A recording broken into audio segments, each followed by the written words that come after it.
primeiro fator que eu vou discutir aqui sobre distribuição de drogas é a ligação às proteínas plasmáticas. Para isso eu vou usar uma ilustração que eu criei aqui, que eu acredito que vai ficar mais simples de entender. Na nossa corrente sanguínea, além das células que compõem o tecido sanguíneo, hemácias, leucócitos, fibroblastos, plaquetas, etc., nós temos também ali proteínas, que nós damos o nome de proteínas plasmáticas porque elas estão no plasma. Então, nessa ilustração, está mostrando aqui, vamos supor, um vaso sanguíneo, e esses borrões azuis aqui estão representando algumas dessas proteínas plasmáticas. Então, quando um fármaco ou uma droga qualquer atinge a corrente sanguínea, algumas das moléculas dessas drogas vão se ligar às proteínas plasmáticas, enquanto que outras vão ficar livres. Isso acontece com todas as drogas. O que difere uma para a outra é a proporção do quanto vai ficar ligado e quanto vai ficar livre. Então, tem droga que fica meio a meio, 50% livre e 50% conjugada. Então, essa molécula que está ligada à proteína plasmática, nós falamos que faz parte da fração conjugada da droga no sangue. Então, nós temos a fração conjugada e a fração livre. Tem droga que se liga muito, 90% tem que ficar conjugado, só 10% livre. Tem outras que é o inverso, a maior parte, 70% fica livre, só 30% fica conjugada. Enfim, varia bastante de droga para droga. O que importa é o seguinte: conforme o sangue vai passando pelos tecidos, essa molécula que está na fração livre vai saindo do vaso sanguíneo em direção aos diversos tecidos, conforme esse sangue vai circulando por ali. Essa molécula, a molécula da droga que está ligada à proteína plasmática, não sai enquanto estiver ligada na proteína plasmática.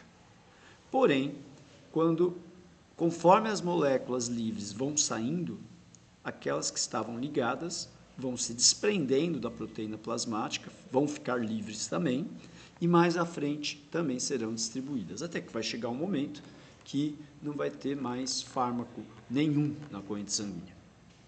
Tá? Então, isso é o que acontece quando você toma algum medicamento, o fármaco vai para a corrente sanguínea e vai agir, se comportar dessa maneira. Na ilustração, nesse desenho aqui embaixo, eu estou sugerindo o seguinte: suponhamos que o indivíduo ele não use apenas um medicamento, ele use mais de um medicamento, seja para o mesmo tipo de problema de saúde ou seja para diferentes tipos de problemas. Então, tem paciente que chega a usar 4, 5, até mais que 10 até, medicamentos simultaneamente. O que pode acontecer nesses casos? Tá? É importante salientar que cada proteína plasmática dessa vai permitir a ligação de poucas moléculas, 1, 2 moléculas apenas. Não vai ficar aquela grande quantidade de moléculas ligadas às proteínas, a uma única proteína plasmática. Tá? Então, vamos imaginar que esse indivíduo que estava tomando esse medicamento que está ilustrado aqui em cima, passe a usar um segundo medicamento, um segundo fármaco. Quando esse segundo fármaco atingir a corrente sanguínea, vai acontecer a mesma coisa. Algumas moléculas vão ficar livres e outras vão ficar conjugadas. Só que, se os dois fármacos aqui apresentarem, por exemplo, essa característica, 90% tem que ficar ligado à proteína e só 10% livre. Então, lembrando, é só a que está livre que vai sair do tecido, vai sair do vaso sanguíneo, vai atingir os tecidos, inclusive o local onde ele vai agir. Então, é essa fração livre que vai promover o efeito do medicamento, no caso do fármaco. Se os dois fármacos tiverem essa alta capacidade de ligação às proteínas plasmáticas, uma grande afinidade pelas proteínas plasmáticas, o que pode acontecer é não ter proteína plasmática suficiente para que todas as moléculas que precisassem se ligar se liguem, e isso pode causar um aumento da fração livre de uma ou das duas drogas no sangue.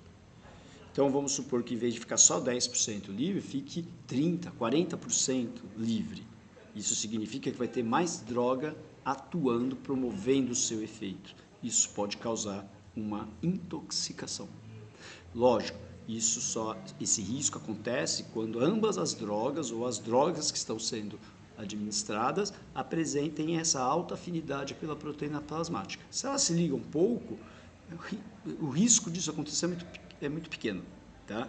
Então, toda vez que você usa mais de um fármaco simultaneamente, se ambos tiverem alta afinidade à proteína plasmática, pode acontecer isso. Vai haver uma competição por essas proteínas plasmáticas, vai haver um aumento da fração livre de uma ou de ambas as drogas, e isso pode levar a um quadro de intoxicação.